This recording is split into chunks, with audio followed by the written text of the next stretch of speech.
Marcus Kane had once been the most feared right hand of an empire that ruled the shadows of the city.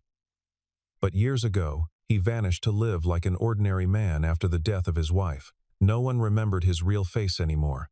Then came one night when he walked into a nightclub searching for his assistant Emma, and he froze at the sight of her forced to dance with Capo Dominic Russo, a man who had once betrayed the very organization that made him. Laughter rang across the room like a blade. Marcus clenched his fist until his knuckles turned white. He stepped forward, and with a single sentence, the entire nightclub fell silent. "This ends now." Marcus Kane was 40 years old, and anyone who met him would have called him an unremarkable man.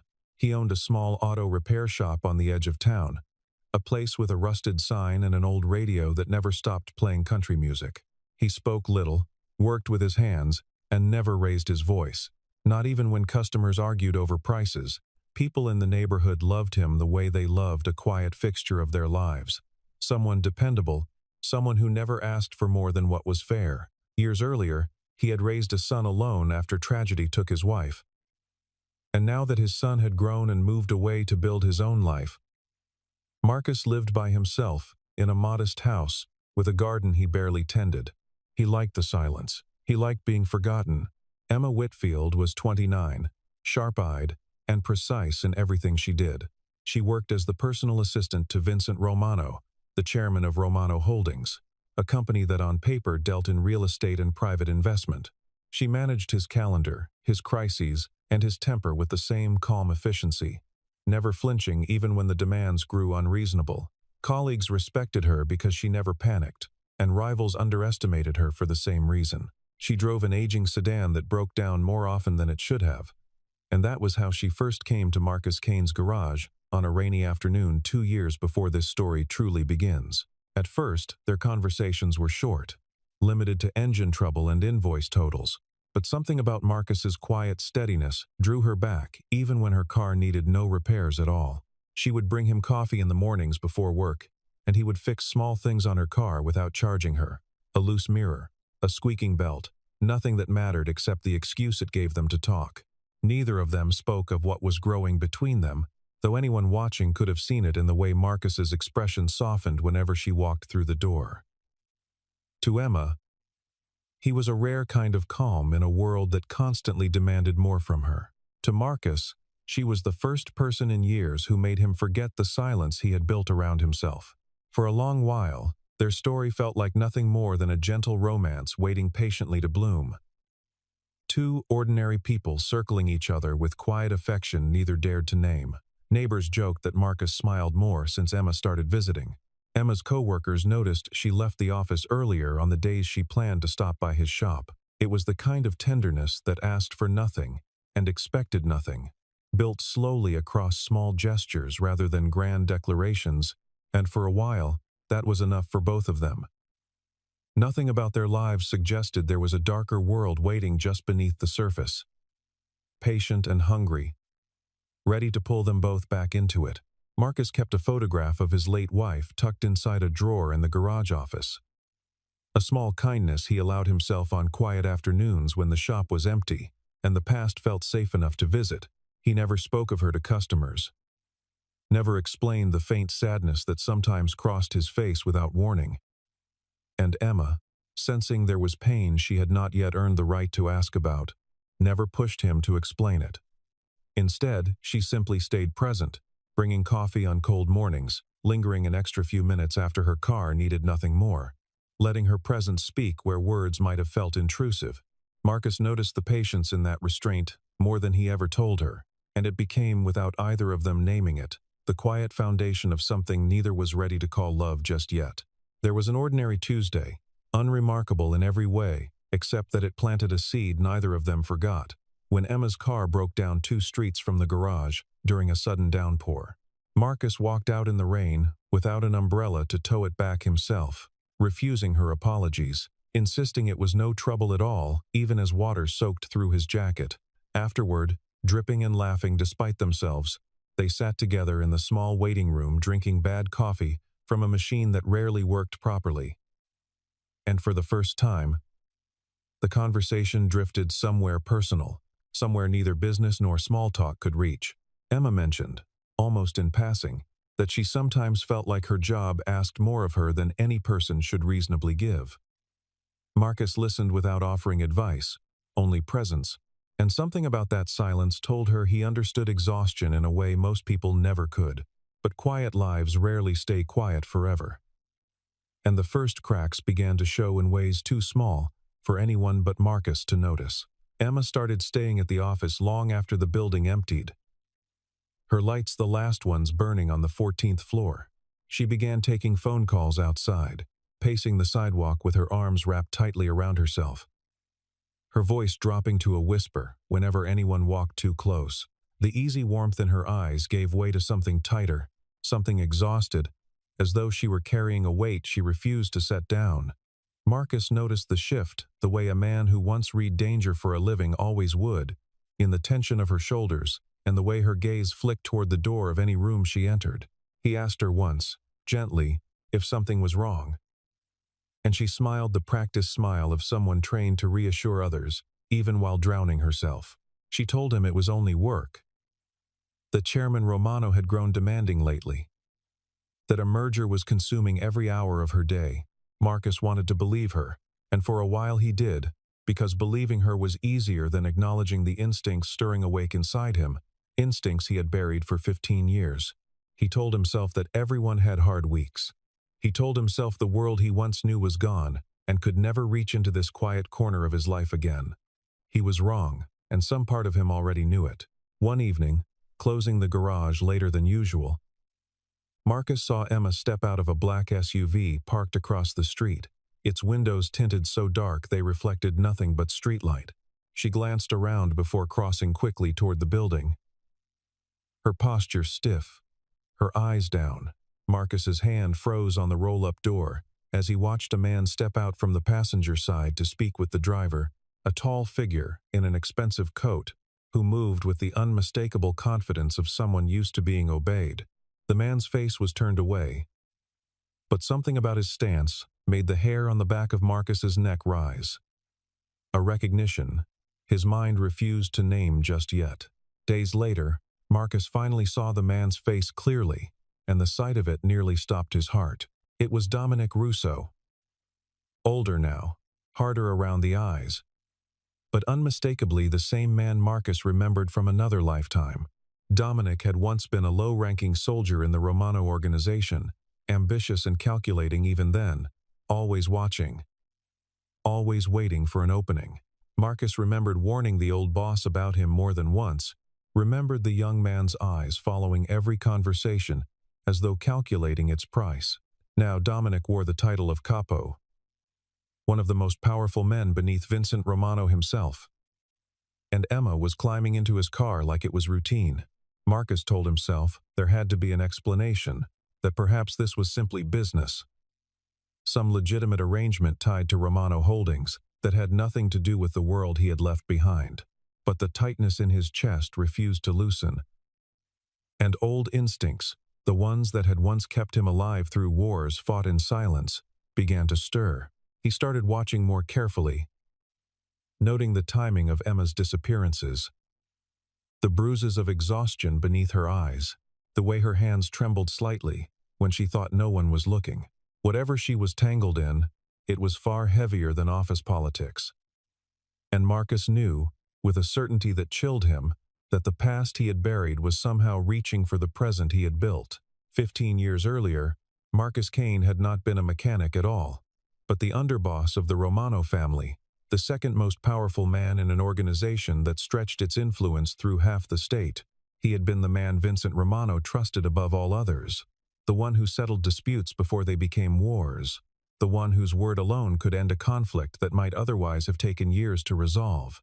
Men feared him not because he was cruel, but because he was exact, because he never made a threat he did not intend to keep, and because his calm was more terrifying than any display of rage. He had built his reputation on discipline, not violence, though he had never shied from violence when discipline failed.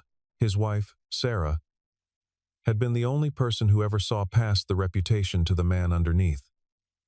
The only one who made him believe he could someday leave that world behind and become something gentler.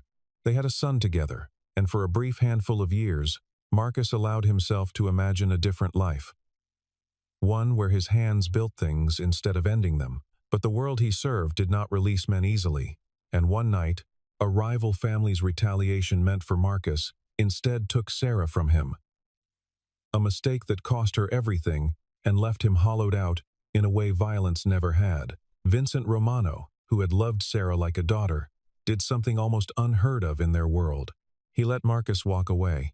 The night Sarah died remained, even 15 years later, the single memory Marcus refused to revisit in detail, though its shape colored everything about the man he had chosen to become afterward.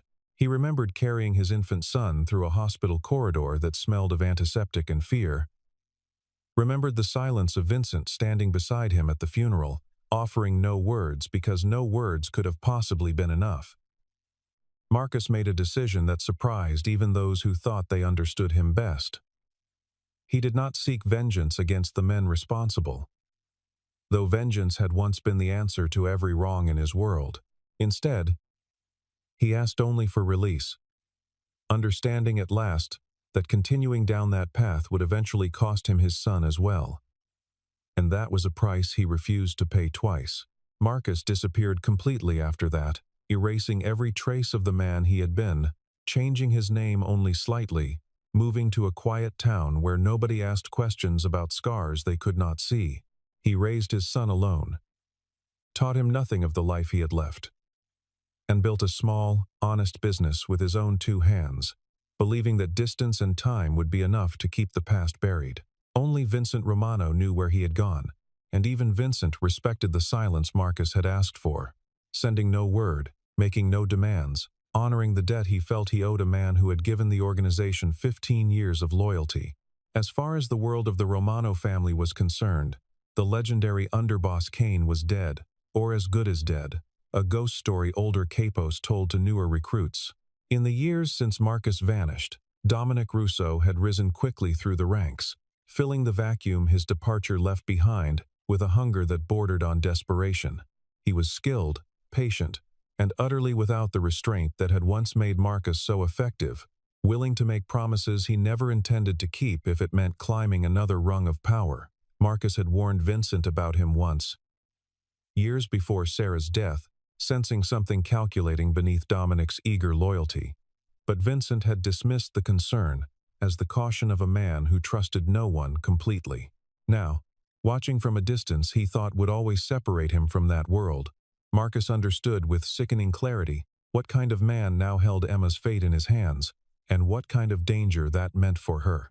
The night everything came apart began with an invitation Emma could not refuse, delivered not as a request but as an order dressed in politeness. Dominic informed her that certain investors, men whose business Romano Holdings depended on maintaining, expected to be entertained at an exclusive nightclub downtown, and that her presence there was, in his words, essential to keeping the deal alive. Emma understood immediately what was being asked of her, understood it in the particular way women who navigate rooms of powerful men always understand such requests, and she refused as firmly as she dared. Dominic's smile never wavered, but his voice dropped into something colder, something that made the threat beneath his words unmistakable, even without him raising his voice. He reminded her, calmly, that Chairman Romano's legitimate business ventures rested on foundations far more fragile than she realized, foundations that certain parties could collapse with a single phone call if they were displeased. He told her that her loyalty to Vincent, whatever its source, would mean nothing if the man lost everything he had built, and that refusing tonight's simple request could set exactly that collapse into motion.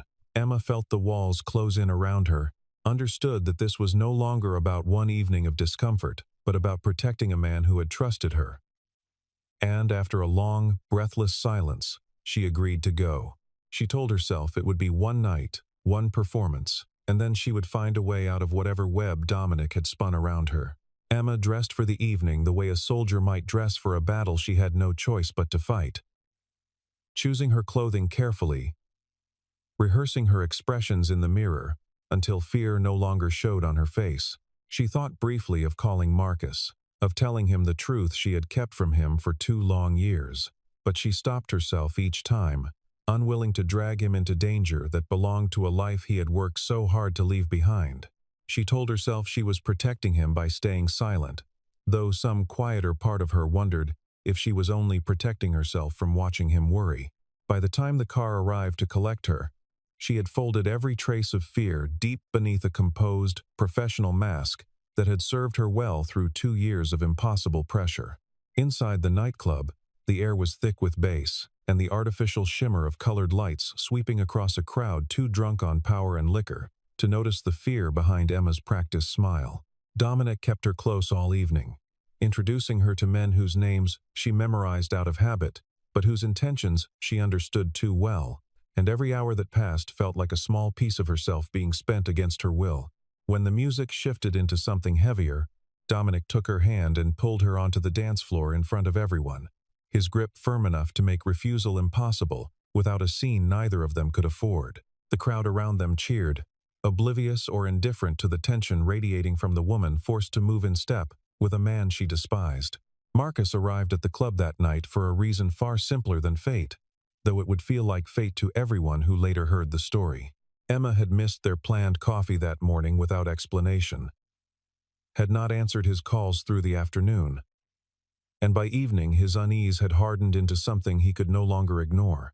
He tracked down the address through a mutual acquaintance who mentioned, almost in passing, that Emma sometimes attended events at this particular club with people from her office.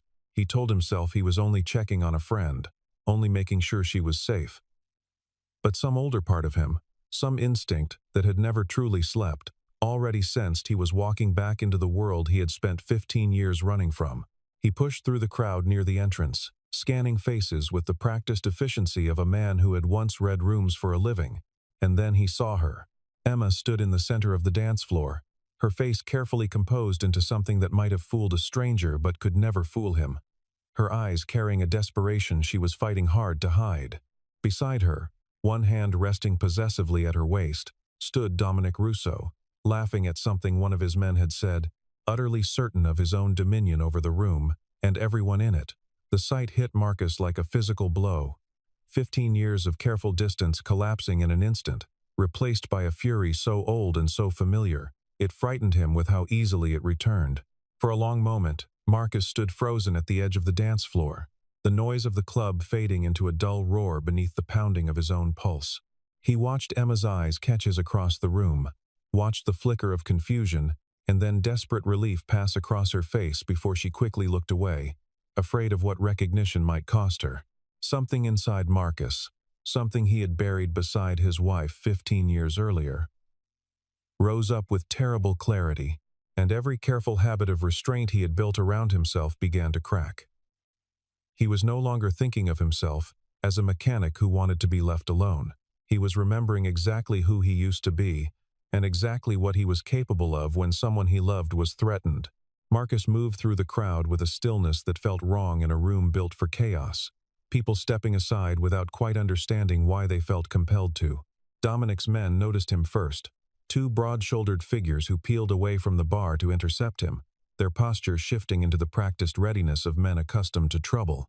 Marcus did not slow his pace, did not raise his voice, did not so much as glance at the men closing in on either side of him. His eyes stayed fixed on Dominic, and on the woman still trapped in his grip. And when he finally spoke, his voice carried clearly across the music without needing to shout at all. "This ends now." The words meant nothing to most of the people in that club, 3 simple syllables lost easily beneath the bass. But Dominic's men laughed at the audacity of a stranger issuing commands in a room he did not control. One of them, a thick-necked man with a scar through his eyebrow, grabbed Marcus by the shoulder and shoved him backward, expecting the crowd to swallow him whole the way it swallowed every other drunk fool who wandered too close to Dominic's circle. Instead, Marcus turned the shove into motion, and within seconds the man found himself on the floor, disarmed of both his balance and his confidence before he understood what had happened. A second man lunged forward and met the same fate almost as quickly, the fight lasting only a handful of seconds before the surrounding crowd realized something was deeply wrong. The music kept playing, but the dance floor around Marcus had gone still, a widening circle of silence spreading outward as more people noticed the 2 men groaning on the ground. Dominic's easy laughter died in his throat, as he finally turned to face the stranger who had just dismantled his security with an efficiency that felt disturbingly familiar. He studied Marcus's face, for the first time, really studied it. And something in his expression flickered, a half-formed recognition he could not yet place. Buried beneath years of assuming the man he remembered was long gone or long dead, Marcus held his gaze without blinking, without softening, the calm of his expression far more unsettling than any display of rage could have been. "I gave you a chance to change," Marcus said quietly, his voice cutting through the tension like something sharpened over many years of silence. Dominic's confidence wavered for the first time all evening, his mind scrambling to place the voice against a memory he had buried deep. A memory from before his rise to power, from a time when he had been nothing more than a nervous soldier hoping to be noticed. The certainty in Marcus's tone did not belong to a stranger, and Dominic felt an old, familiar dread settle into his stomach, even before his mind fully caught up to what his instincts already understood. Emma, still standing frozen beside him, watched the color drain from Dominic's face and wondered, for the first time, exactly who the quiet mechanic she had fallen for truly was. Marcus said the name slowly, deliberately, letting each syllable land with the full weight of everything it represented. He did not shout it, did not need to, because a name spoken with that much certainty required no volume to command a room. Dominic staggered backward as though struck, his hand instinctively reaching for the edge of the bar to steady himself.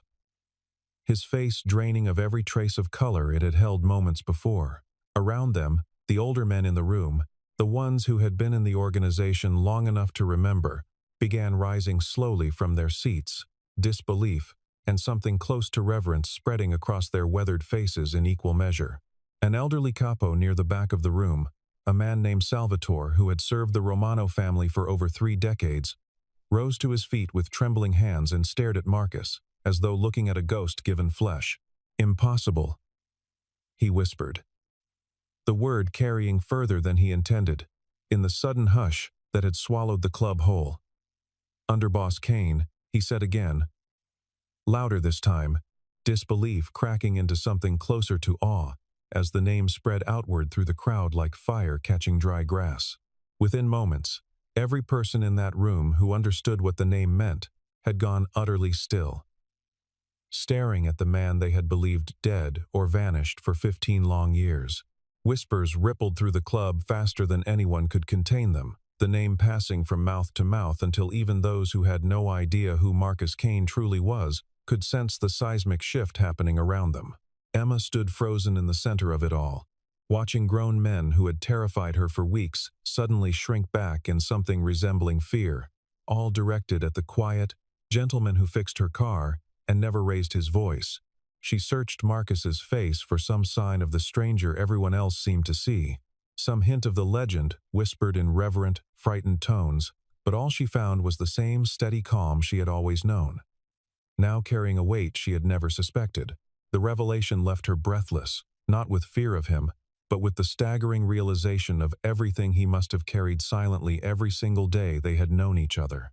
Dominic recovered his composure faster than the others, though his voice betrayed the tremor he could not fully suppress. He refused to accept defeat so easily, after building his entire empire on the assumption that the old underboss would never return. And pride, more than wisdom, pushed him toward a decision that would cost him everything.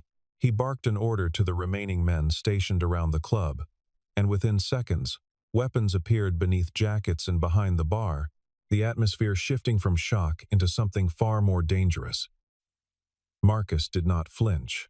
He had expected exactly this reaction, and he had not walked into that club without preparing for the possibility that Dominic would choose violence over surrender. What Dominic did not know, what he could not have anticipated, was that Marcus had spent the walk from the entrance to the dance floor doing far more than confronting a man who threatened Emma. He had sent a single message before stepping through those doors, a message to people he had not spoken to in 15 years, but who had never truly stopped watching over the family's interests from a distance. As Dominic's men raised their weapons, the doors of the club burst open, and a wave of unfamiliar faces flooded in. Men who moved with the same disciplined precision Marcus himself once commanded. Men whose loyalty had never belonged to Dominic Russo at all. Dominic watched in growing horror as more than half of his own men lowered their weapons the moment they recognized the new arrivals, some even stepping forward to stand beside them instead of beside him. These were soldiers who remembered the old underboss, who had served under him before his disappearance, and whose loyalty, it became devastatingly clear, had never truly transferred to the man who replaced him. Dominic realized, with dawning terror, that his authority had been built on assumption rather than genuine allegiance, propped up only by the belief that Marcus Kane would never return to claim what remained his. That illusion shattered completely the moment reinforcements filled the club, leaving Dominic standing nearly alone in a room that had, in the span of minutes, turned entirely against him. Among the men who crossed the floor to stand with Marcus was Salvatore's own nephew, a younger soldier who had grown up hearing stories about the legendary underboss from his uncle's dinner table, never once expecting to witness the man in person. He approached Marcus slowly, almost reverently, and lowered his weapon to the floor before stepping back into formation, a gesture that rippled through the remaining crowd like a signal.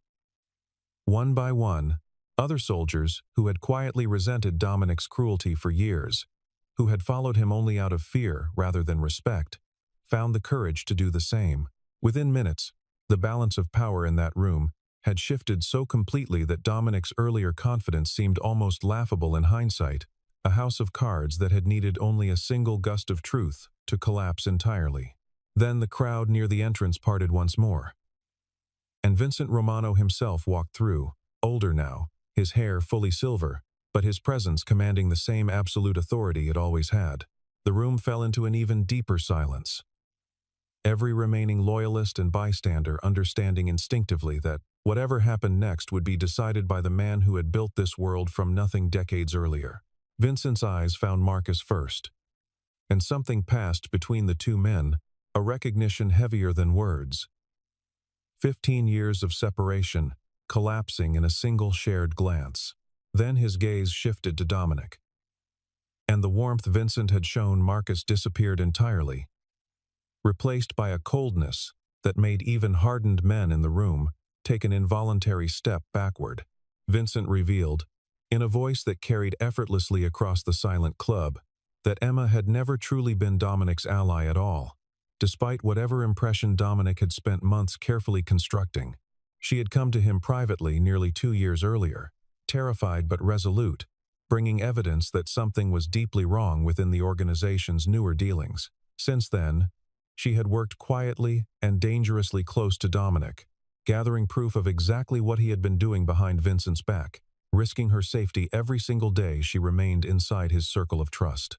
Marcus listened, and something in his chest tightened painfully as he understood, finally, the true weight Emma had been carrying alone for months, the fear he had sensed but never fully grasped. Vincent detailed, with the precision of a man who had reviewed every document himself, exactly how far Dominic's betrayal had reached. Dominic had been laundering money through shell operations tied loosely to Romano Holdings, exposing Vincent's legitimate businesses to risks he never sanctioned and never knew existed.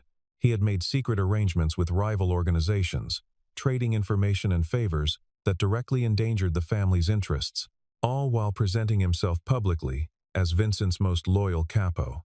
Emma had documented every transaction, every meeting, every whispered arrangement, compiling a case so thorough that even Dominic's most devoted allies would struggle to defend him once the evidence became known. Marcus turned to look at Emma then, seeing her fully for perhaps the first time, understanding that the woman he had fallen for was not merely brave by accident but courageous by deliberate, terrifying choice. She had spent 2 years walking a tightrope over an abyss most people could not have survived crossing once, protecting a man who had once loved her like family, carrying secrets that could have gotten her killed at any moment. Marcus felt something close to shame settle over him, not for who he had once been, but for how long it had taken him to notice how much danger she had quietly absorbed to keep others safe. He crossed the small distance between them and spoke softly. His voice meant only for her, despite the silent room around them, offering an apology for arriving so late to protect what mattered most. Emma shook her head gently, tears finally breaking free after weeks of forced composure, and told him that his arrival, however late it felt to him, had come at exactly the moment she needed someone most. She confessed how many nights she had wondered whether she would survive long enough to see the evidence matter. How many times she had nearly given up under the weight of Dominic's threats. Marcus reached out and took her hand, an act so simple it seemed impossible that it carried the full history of everything unspoken between them for 2 years. In that single gesture, surrounded by the wreckage of a world neither of them had chosen, something unspoken finally became real. Dominic, watching his empire dissolve in real time, made one final desperate attempt to salvage what remained of his authority. Appealing directly to the older capos scattered around the room, he reminded them of favors he had done, of years of service, of loyalty he claimed, had never wavered despite what Vincent's evidence suggested. But the room had already made its judgment, the weight of Marcus's return combined with Vincent's damning revelations, leaving no room for sympathy toward a man who had betrayed the very family that raised him. Salvatore, the elderly capo who had first recognized Marcus, stepped forward and spoke for the gathered men, declaring that Dominic's fate belonged now to the council, not to whatever mercy he hoped to beg from the crowd. The formal gathering of the council took place 3 days later, in a room far quieter than the nightclub had been. Wood-paneled walls holding decades of history within their grain. Every senior capo who remained loyal to the Romano family sat in judgment. Vincent presiding at the head of the table with Marcus seated at his right hand, a position he had not occupied in 15 years but slipped back into with unsettling ease. Dominic stood before them, stripped of the confidence that had defined him for years, forced now to answer for evidence too thorough to dispute or deny. Emma's documentation, meticulous and damning, left no room for the kind of ambiguity that might once have saved a man in his position. When the council turned to Marcus and asked what fate Dominic deserved, the room fell into an anticipatory silence, most expecting the legendary underboss to demand the harshest possible punishment for a man who had endangered someone he loved. Instead, Marcus spoke with the same measured calm that had defined him even in his most dangerous years, reminding the gathered men of principles that had built their organization long before ambition and greed corrupted it. The family exists because of order, he told them, not because of any single man's ego or hunger for power. Punishment delivered in anger accomplishes nothing lasting, he continued. But justice delivered with discipline restores exactly what men like Dominic had tried to destroy. Marcus proposed that Dominic be stripped entirely of his title, and standing within the organization, his name erased from every record of authority the family maintained. More than that, he insisted that the evidence Emma had gathered be handed, carefully and anonymously, to the appropriate authorities investigating financial crimes unrelated to violence, ensuring Dominic faced consequences within the legal system rather than becoming a martyr within their own. Several capos exchanged surprised glances at the suggestion. Unaccustomed to such restraint from a man whose reputation had been built on decisive, immediate action. But Vincent nodded slowly, understanding exactly what Marcus intended, recognizing an opportunity not just to punish one man, but to begin reshaping an organization that had drifted too far from the principles it once claimed to honor. The council voted unanimously to accept Marcus's proposal, and within weeks, Dominic Russo's name became synonymous with disgrace throughout every circle he had once commanded. Federal investigators, acting on evidence delivered through channels too clean to trace back to its true source, began building a case against him that would eventually see him removed entirely from the world he had spent his life trying to conquer. The Romano family, meanwhile, began a quiet but deliberate transformation, purging the corruption that had grown unchecked during the years Marcus had been absent. Capos, who had enabled Dominic's schemes for personal gain, found themselves gradually replaced by men and women who remembered, or had been taught, what loyalty and discipline were meant to look like. Salvatore, watching the transformation unfold from his seat on the council, remarked to Vincent one evening that the family finally resembled the organization he had sworn loyalty to as a young man, decades before ambition and greed had quietly eroded its foundations. Vincent agreed, though he was careful to credit the change not to any single man's return, but to the courage of a woman who had risked everything to expose what others had been too afraid or too complicit to confront. Marcus, for his part, refused every offer to reclaim his old title. insisting instead that his role going forward would be advisory at best. A quiet presence, rather than a commanding one. He had learned, in the years of his absence, that true strength sometimes meant stepping back rather than stepping forward. And he intended to honor that lesson for whatever years remained ahead of him. Emma found herself, almost overnight, transformed from a frightened assistant into someone spoken of with genuine respect throughout the organization's legitimate business circles.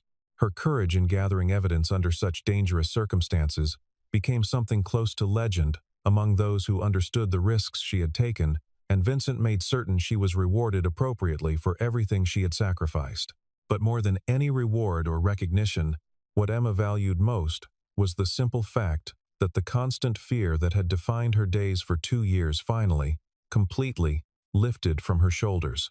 She could breathe again without calculating danger in every conversation, without wondering if today would be the day her cover finally collapsed.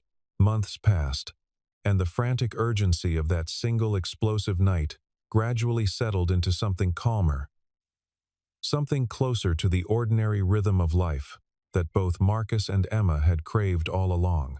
Marcus expanded his small auto shop, hiring 2 additional mechanics to keep pace with growing business, though he still insisted on personally handling any car that came from someone he considered a friend. He remained, in most ways that mattered, exactly the man he had been before that night, quiet, steady, generous with his time and skill, though something in his posture now carried a settled peace that had been missing before Emma re-entered his life fully.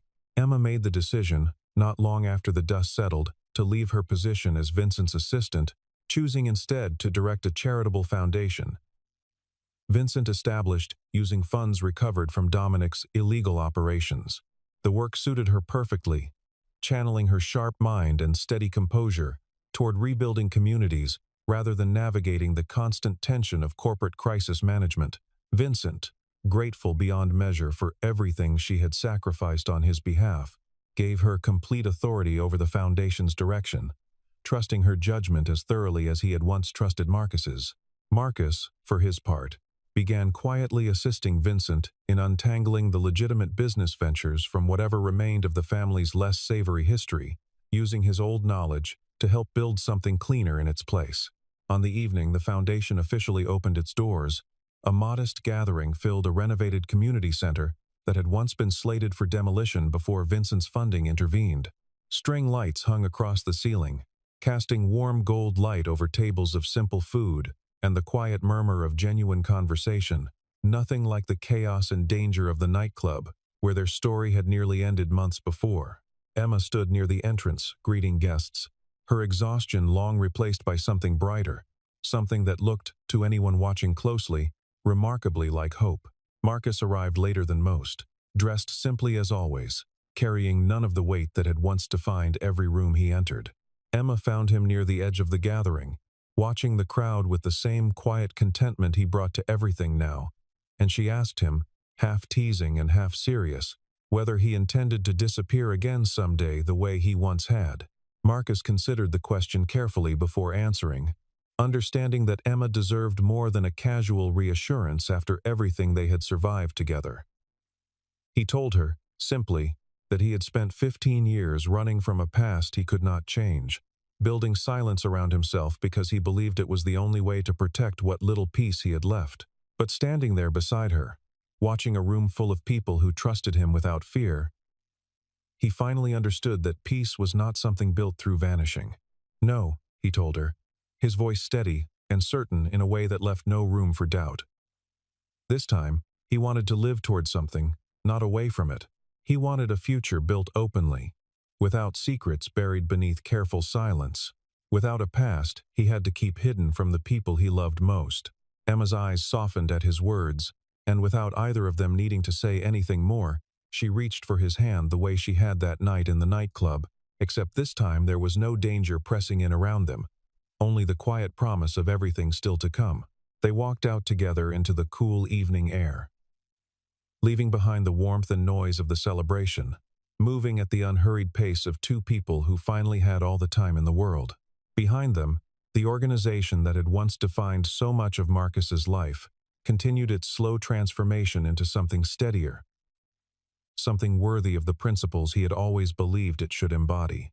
Dominic Russo faced the consequences of his choices far from the world he once ruled, a cautionary tale whispered among newer capos, who would never fully understand the man who brought him down.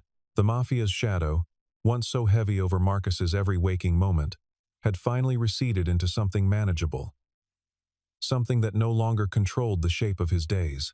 There were no more secrets waiting to surface, no more phone calls that arrived at midnight demanding silence, no more danger lurking just beyond the edges of an ordinary life. What remained, for Marcus and Emma both, was something far simpler and far more valuable than the power either of their worlds had once offered.